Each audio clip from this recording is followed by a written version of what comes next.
Today we have the 2022 Tesla Model 3. This vehicle has done just under 24,000 miles. It has an automatic transmission and a fully electric motor.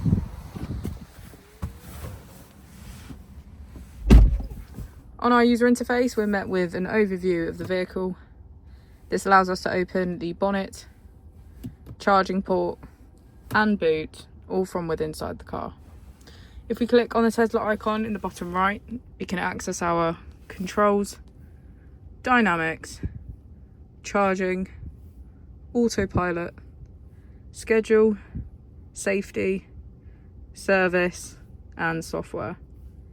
Within safety we have advanced features such as a pin to drive and a glove box pin. If we go back into software and click on additional vehicle information, we can get a deeper analysis of the vehicle spec. The Model 3 comes with a 360 degrees camera, and with that you can access your dash cam. If we press here, we can access our climate control with heated seats on either side, a heated windscreen and heated steering wheel.